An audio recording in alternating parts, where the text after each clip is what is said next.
Charli XCX answers the boomer criticism of his show in Glass. Charli XCX's performance in Glastonbury has not gone unnoticed. Not to burn the Brat logo, but for the criticisms that the singer has received her show without a band and with autotune, as always do.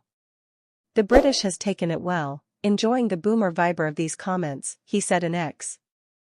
The singer's Green concert was one of those that were broadcast live through the BBC iPlayer platform. After the performance, the spectators unhappy with what they had seen did not hesitate to air their opinions in X, with most of them criticizing the use of autotune and the absence of a band that accompanied on stage. The idea that singing with autotune makes you a fraud or that not having a traditional band means that you are not a real artist is the most boring opinion in history. "Sorry, I just fell asleep," Charli wrote on the social network, being the first of 3 messages. This admits to enjoy the conversation, arguing that the best art is divisive and confrontational, not easy to understand and forgettable. To finish off, Charli admitted to being enjoying the comments of the boomers. "For me it is super fascinating," he concluded, like the idea that singing with deliberate autotune makes you a fraud or that not having a traditional band suddenly means you must not be a real artist is like the most boring take ever.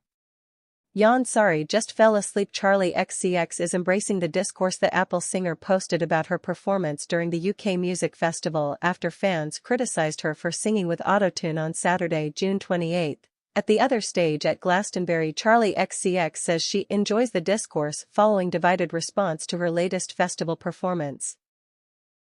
"The best art is divisive and confrontational and often evolves into truly interesting culture," the singer wrote, like the idea that singing with deliberate autotune makes you a fraud or that not having a traditional band suddenly means you must not be a real artist is like the most boring take ever. Charli posted on X, "Yawn sorry just fell asleep XX. But to be honest, I enjoy the discourse," she continued. The best art is divisive and confrontational and often evolves into truly interesting culture rather than being like kind of okay, easily understood and sort of forgettable. Charli XCX and George Daniel, a modern love story forged in music and mayhem. Hey everyone, and welcome back to the channel. Today, we're diving deep into one of the music industry's most exciting and refreshingly real power couples, the avant-pop queen Charli XCX and the rhythmic genius behind the 1975, George Daniel. This isn't your typical celebrity romance. It's a story of 2 creative forces colliding, a tale of mutual admiration that blossomed into a deep love and an even deeper creative partnership.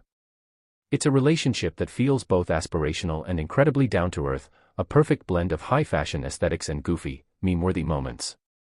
So, grab your headphones, get comfortable, and let's get into the incredible story of Charli XCX and George Daniel. We'll be covering everything from their individual journeys to stardom, the fateful meeting that started it all, their chart-topping collaborations, and what the future holds for this dynamic duo. This is a 5,000-word deep dive, so you know we're not skipping any of the juicy details.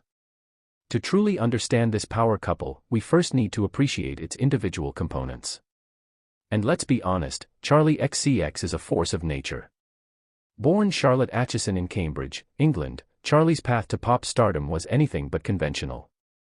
From a young age, she was a creative whirlwind, writing her own songs and immersing herself in the burgeoning internet music scene of the 2000s. Her career didn't start in a polished boardroom with a team of executives. It began on MySpace, the digital Wild West where a generation of artists found their voice. It was here that Charli started posting her early tracks, a collection of raw, energetic, and unapologetically DIY pop anthems. Her sound was a chaotic and brilliant fusion of influences, blending the sugary rush of 2000s pop with the gritty energy of the London rave scene she was becoming a part of. These early tracks, full of youthful exuberance and a hint of the avant-garde, caught the attention of a local promoter. Soon, Charli was performing at warehouse raves and underground parties, honing her stage presence in the crucible of London's vibrant and often chaotic nightlife. It was an unconventional apprenticeship for a future pop star, but it was quintessentially Charli.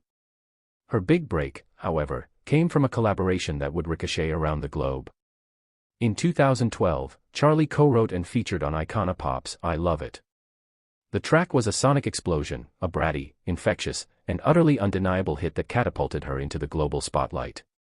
The song's rebellious energy was a perfect distillation of Charli's own artistic spirit, and it became an anthem for a generation. But for Charli, mainstream success was a double-edged sword. While it opened doors, it also came with the pressure to conform, to fit into the neat boxes of the pop music machine. Her debut album, True Romance, was a critical darling, praised for its dark,